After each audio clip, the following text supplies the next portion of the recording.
setelah tadi teorinya, sekarang prakteknya. Dibagi dua kelompok 1 dan kelompok 2, aku masuk di kelompok 1. Yuk. Teman-teman lihat kan saya Pak Irfan nggak ada yang bening gitu di sini. Ya. Oke, teman-teman semua agak ke sini, maju biar jelas. Baik, melanjutkan tadi yang saya presentasikan di kelas. Ini adalah tur kita di sirkuit HTSCC. Yang pertama ini area blind spot atau pembelajaran untuk titik buta ke pengemudi yang ikuti training di sini. Kita kotakin. Kalau teman-teman lihat ini warnanya putih apa sih gitu kan? Putih, kuning, hijau. Nah, intinya kalau yang putih itu saya sudah set up ini untuk traktor head kita. Kalau yang untuk kuning itu untuk yang karoseri bus yang lain, dan untuk yang biru ada untuk yang bus kita yang RM. Kalau untuk yang hijau adalah untuk yang Dutro. Jadi masing-masing kendaraan itu mempunyai titik buta yang berbeda-beda, ya nggak sama. Karena dimensi kendaraan itu berbeda, spionnya juga berbeda, ya. Nah, kita fokus ke yang ini. Ini sebetulnya pembelajaran untuk yang bus juga sama, ya. Jadi Apa yang dimaksud dengan titik untuk, buta? Titik blind buta spot adalah itu area yang beda-beda. tidak bisa dikontrol oleh Ada yang pengemudi biru, saat dia kuning, duduk di hijau, kursi pengemudi. Tergantung jenis kendaraannya.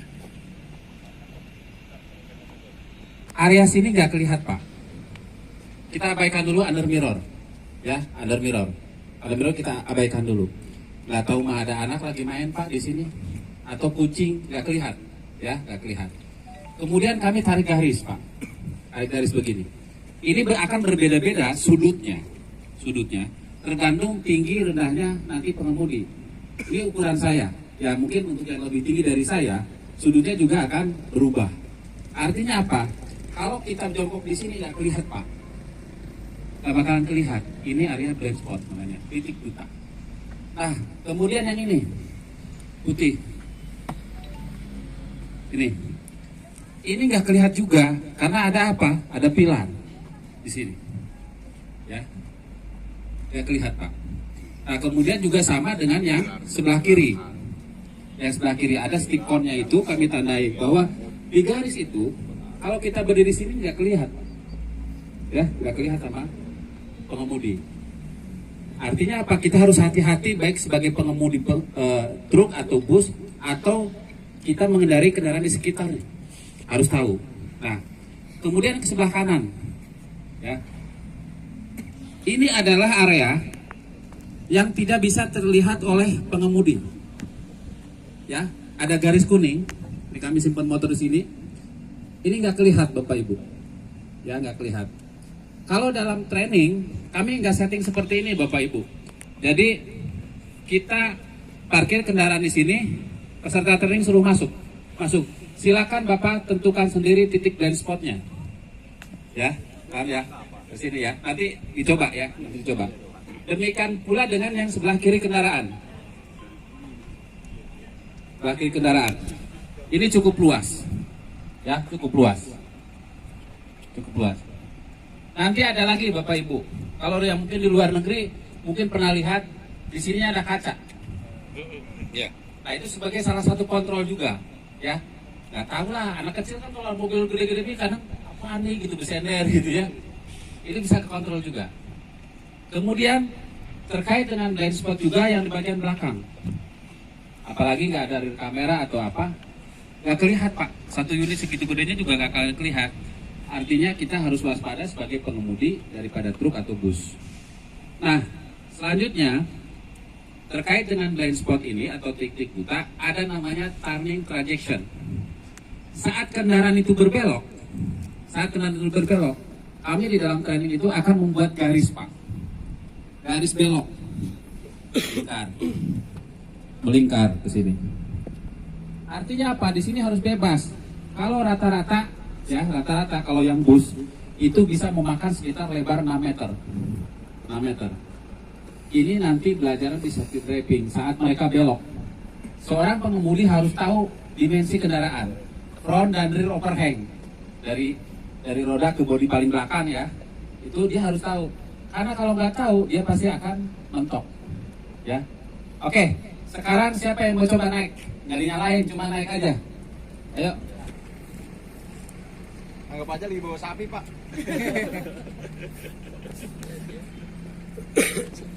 Pak Wayan posisi normal, jangan ke depan atau apa. Enjoy, segitu. Bapak lihat spion kanan kiri dan ke depan. Contoh di sini Pak. Saya terlihatnya Pak Wayan? Terlihat? Kalau ke sini Pak? Lihat? Ya. Ya itu, jadi masing-masing nanti sesuai dengan postur tubuh juga dan tipe atau macam-macam kendaraan itu berubah. Ya. Ini Pak Wayan nih. Saya kalau jongkok kelihatan Pak nih. Enggak. Iya itu spion. Bukan itu ya, aduh bisa nggak ada gitu kan, nggak kelihatan. Nah itu pembelajarannya teman-teman. Termasuk yang punya mobil kecil.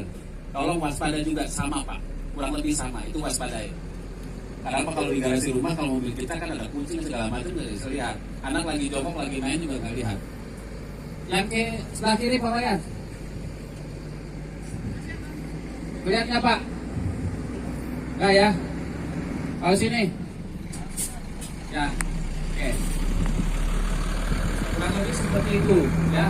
Hal sederhana tetapi kadang diabaikan. Kita banyak baca berita, nonton berita, ada yang kerindes, emak-emak. Di Jakarta kan ya, kejadiannya. Nah itu tadi Coba. tes blind spot ya, tes blind spot. Sementara yang tim 2 itu lagi muter-muter naik bis yang kita naikin tadi tuh. Nanti kita akan coba juga naik itu untuk ngetes pengereman terus spion dan lain kiri. sebagainya lah. Ya, lihat. Nah, Jadi itu.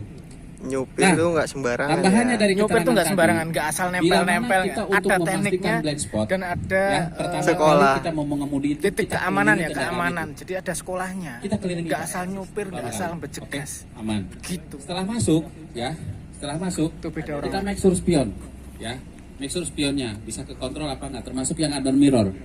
Sebaiknya ada, jangan dihilangkan. Kendaraan gede. Patokannya apa yang di belakang dari spion itu? Oke. Kalau kita mundur, contoh ya, mundur. Ini dari sana, ngadapnya nih, alkoholnya dari sana, mundur. Mau mundur apalagi belok, ya apalagi belok. Contoh kita ini trotoar nih, ya. Sudut yang ini, bukan sudut. Pertama, trotoar yang ini dengan bodi jalan itu, dengan bodi kendaraan minimal 80 cm. Oke, minimal 80 cm. Nah, kemudian kalau yang ini saat bertepatan di sini, kalau mau belok mundur, berada di sini. Setiap kendaraan berbeda, tergantung nanti ada rear overhang yang panjang banget, kita ukur lagi Pak. Nah itu butuh latihan. Jadi makanya di awal saya bilang, setiap pengemudi harus mengetahui dimensi kendaraan yang dia bawa. Gak mungkin. Lewat portal pos yang itu bos. Wah, main jabrak aja kan dari tulisannya. Ternyata di atasnya ada AC, mentoklah AC-nya. Kurang lebih begitu Pak. Kecuali nanti ada mungkin pengembangan ke depan reverse sensor ya, yang sensor yang lebar itu bisa lebih memadai, tetapi tetap aja ada blind spotnya karena berada bukan lebih tinggi daripada bodi kendaraan si kameranya itu, masih ada di kayak angka 2 di sini, gitu. Ada lagi? Cukup? Kita ke Pak Irfan, ke P2H. Yuk ke pemeriksaan harian. Sekarang kita ke pemeriksaan harian. Ngapain aja diperiksanya? Diperiksa apanya ya? Medical check up. Seperti sisi kiri depan. Nah, di situ ada kondisi fisik kabin, Pemeriksaan harian baut itu roda, untuk kondisi pengemudi fisik ban. sebelum Seorang mengemudi pengemudi kendaraannya. bukan Harus disuruh dicek untuk dulu. servis, bukan. Harus dicek dulu, Tetapi biar untuk tahu mengecek kondisi secara fisik. visual, ya, secara visual kondisi kendaraannya, apakah itu layak jalan atau tidak. Kemudian antara sisi kiri belakang, ya, kencangan batu roda juga ada, sisi belakang kendaraan, sisi kanan belakang, sisi kanan tengah, sisi kanan depan, sisi depan kendaraan, ada semua di sini. Jadi termasuk kondisi baterai, kondisi air pendingin, kemudian minyak kopling, minyak rem, engine oil itu dicek. Hukumnya wajib, Bapak. Jadi kami tekankan ke pengemudi, kalau misalkan ditemukan di sini ada marknya, contoh Contoh Pak, kondisi fisik ban. Ada R, G, P, V, dan X. Kalau R itu rusak, G itu ganti, P itu periksa, V itu layak jalan, dan X itu tidak layak jalan. Nah, si supir itu, pengemudi itu, kasih tanda. Nah, kalau memang tidak layak jalan, perlu diperbaiki, harus lapor ke bagian teknik atau workshopnya atau bengkelnya. Mohon maaf Bapak Ibu, ini kendaraannya ada kerusakan, kami belum bisa mengoperasionalkan. Ada beberapa yang masih memaksakan. Udah jalan aja deh, gampang. Dengan melakukan pemeriksaan harian ini, artinya mereka harus mengelilingi kendaraan, mengelilingi bus, harus dipastikan. Dan semua harus ada checklistnya. Jangan main asal ingat, karena butuh data. Ya, setiap harinya harus ada. Dan itu untuk beberapa perusahaan yang sudah profesional ini sudah melakukan. Ya, itu yang mari Bapak Ibu di sebelah sini, yang di sebelah aja.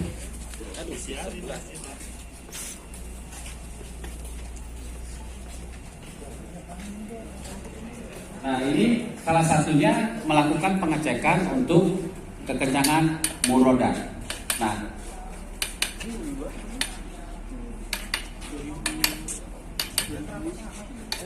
ya baik Pak. Kalau benar gimana? Iya. Kalau kendor dia terasa, dia kerasa ada getaran yang di tangan.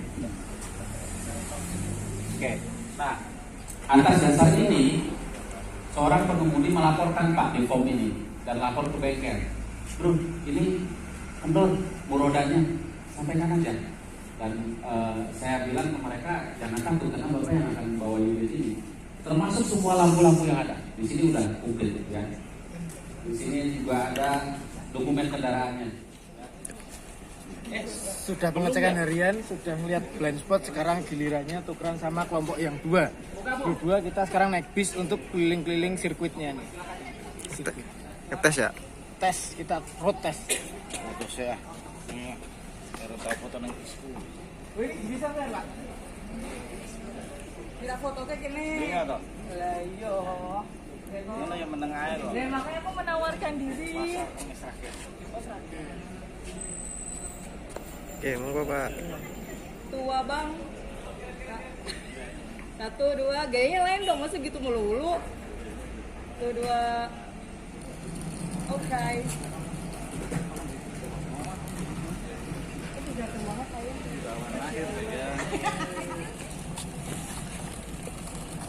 Yuk.